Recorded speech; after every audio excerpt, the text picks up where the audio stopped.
humarap na po si Tambaluslos diyan sa ICI na yan na tingin ko naman inutil, no? Inutil yan dahil alam naman natin na yan ay palamuti lang ni Marcos Jr. para sabihin na meron talaga akong ginagawa dyan sa issue ng korupsyon. Pero sa totoo lang, wala na makapangyarihan yan. Wala yung power to subpoena, walang kahit ano. So, wala. Ano lang yan, sisipot lang yung mga tao dyan. Kunwari nagkaroon investigasyon, tapos hindi naka-broadcast, so hindi natin alam kung ano mga sinasabi ng mga pinapatawag nila. So in the end, yan, lumalabas na ang magiging finding. Wala pa silang nahahanap na taong gobyerno na po pwedeng makasuhan. No? So yan na po ang, kumbaga, preview ng mangyayari dyan sa ICI na yan. Pero nakakaintriga, sumipot si Tambaluslos. May daladalang abogado galing dun sa The Firm. At alam niyo naman, matinik naman yan The Firm na yan. Isa sa pinakamalaki at isa sa pinaka-influential na law firm dito sa ating bayan. No? At obviously, kumuha na ng abogado to si Tambaluslos at naghahanda na sa isang legal battle dahil alam niya marami siyang kasong harapin. At lumutang ang pagiging state witness ni Tambaluslos. Ibig sabihin, siya ay willing na magsalita kapalit ng hindi siya mapaparusahan. Now, syempre maraming mga, hindi ata po pwede yan na nakinabang ka na husto sa pangungurako tapos ngayon ikaw ay walang kaparusahan. Well, hinay-hinay muna tayo. No? Una, pag-aralan muna natin, pag-usapan natin, ano ba ang sinasabi ng batas para maging state witness. Okay, yung pagiging state witness po, ito mga requirement. No? Kinakailangan po, wala ng ibang direktang ebidensya na magpapatunay ng pagkakasala ng isang akusado at dahil nga dito sa mga flood control projects to, tungkol dito sa plunder na may kinalaman sa pangungurakot ng pondo para sa flood control at sa mga infrastructure. Tapos yung testimonya ng witness, si Tambaluslos, kung gusto niya mag-state witness, ay po pwede makorroborate. Okay? Pangatlo, pang-apat, yung accused does not appear to be the most guilty. Ha? So yan ang pinakamahirap na dapat na malusutan ni Tambaluslos. At panglima, hindi pa nako-convict yung akusado sa kahit anong krimen involving moral turpitude. So, isa-isahin natin. Okay? Now, depende kasi, mga kababayan, kung ano ang teorya. Kung ang sasabihin ni Tambaluslos, siya ay sumunod lang sa utos ng Marcos Jr. na mangurakot sa pamamagitan ng mga flood control projects.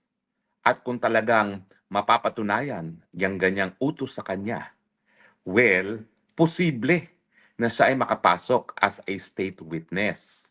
Ang sinasabi ko kanina. So kung ang ating target ay si Marcos Jr. alone at wala ng ibang testigo na magpapatunay na inutos talaga ni Marcos Jr. na mangurakot ng pera sa pamamagitan ng infra projects, may possibility na po pwede siyang makalusot. Dahil tingnan natin itong mga sinasabi ng batas. No? Unang-una, wala nang ibang ebidensya na magpapatunay ng ganyan. Well, kung ang utos ay binigay lang sa kanya, baka nga wala nang ibang testigo magbibigay ng ganyan. Tapos meron mang absolute necessity. Ang issue dito, kung meron pang ibang makapagbibigay ng testimonya na talagang si Marcos Jr. ang nag-utos, ay alam din kaya ni Zaldico yung utos ng presidente kay Specker na mangurakot.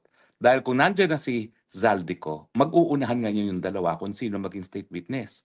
Kasi kung mag-state witness na si Zaldico, hindi na kinakailangan ang testimonya ni Martin yung Romualdez Jr. Okay? Tapos, yung corroboration, yun ang problema sa corroboration sa utos. Dahil normally, mga utos, binibigay lang from person to person, no?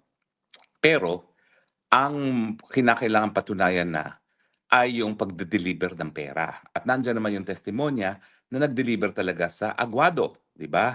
So, kinakailangan siguro testimonya na yung pera na dineliver talaga sa Aguado ay para kay Marcos Jr.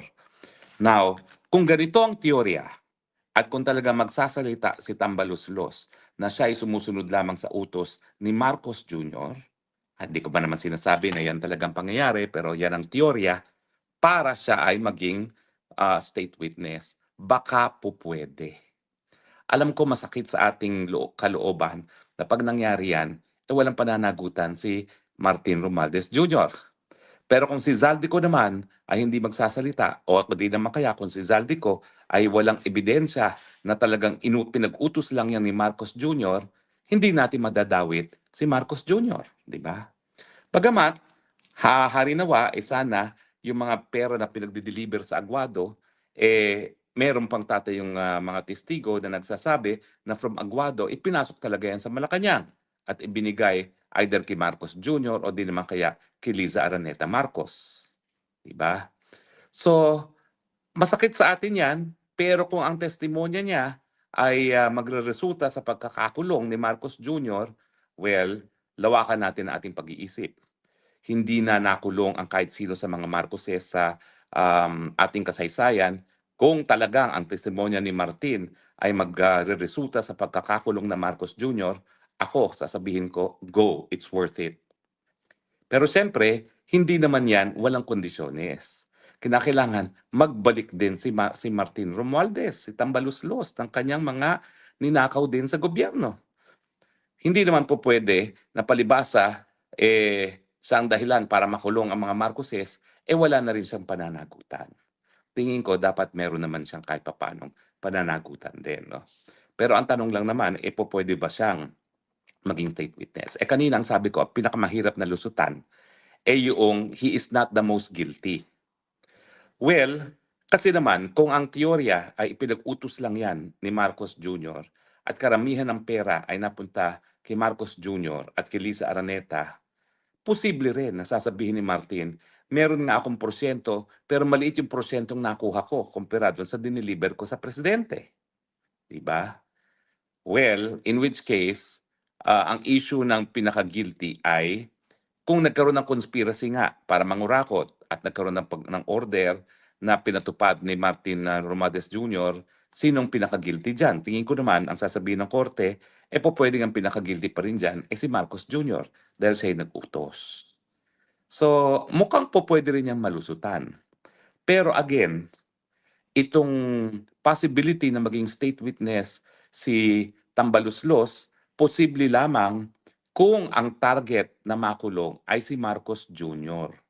Kung ang target naman ay makulong ay hindi si Marcos Jr. o di naman kaya si Zaldico, tingin ko mahihirapan yan. Dahil lalabas dyan na most guilty pa rin si Martin Jr. kung ang talagang gagawin niyang fall guy ay si Zaldico lamang. Bakit? Si Zaldico, chairman lang yan ng Committee on Appropriations. Hindi naman yan naging chairman ng Committee on Appropriations kung hindi dahil din kay Martin Romualdez. So, unang-una, ang lalabas dyan, most guilty pa rin si Martin Romualdez dahil siya yung boss ng chairman ng Committee on Appropriations, di ba? So, hindi siya pwede maging state witness kung laban lamang kay Zaldico. So kapag si Zaldico lang ang gagawin niyang fall guy, mukhang mahihirapan siya maging state witness. Mabuti pa, ikulong na sila pareho ni Zaldico. Pero uulitin ko po ang pagkakamali natin sa ating kasaysayan, hindi natin naparusahan ng mga Marcos matapos ang People Power 1. Siguro ngayon, wag na natin silang palusutin. At kung kinakailangan ang testimonya at mako-corroborate naman ito on major points ni Tambaluslos, pag-isipan na natin yan. Hindi naman yan mangyayari, mga kaibigan, sa administrasyon ni Marcos Jr. Mangyayari lamang yan kapag napalitan na ang gobyerno ni Marcos Jr. dahil hindi ko pa rin nakikita na itong si Martin Romualdez ay testigo labang sa nakaupong presidente na kanyang pinsan buo habang nasa kapangyarihan pa si Marcos Jr. Mangyayari lang yan kung talagang tuloy-tuloy ang galit ng taong bayan at tuluyan ng sipain ang mga Marcoses galing sa Malacanang. Ayan, pwedeng mangyari yan. So, pwede bang maging state witness si Tambaluslos? Well, pwede kung ang ipakukulong ay si Marcos Jr. dahil pwedeng lumabas na hindi siya ang most guilty, absolutely necessary ang kanyang testigo, at mapapatunayan ang kanyang katotohanan ng mga sinasabi niya on material points using other evidence such as, but not limited to, sino ba mga nag-deliver na kapirahan para kay Marcos Jr. Magagamit ba siyang state witness laban lamang kay Zaldico? Sa tingin ko, hindi. Dahil lalabas, siya ay more guilty, if not the most guilty, kung Zaldico lang ang target.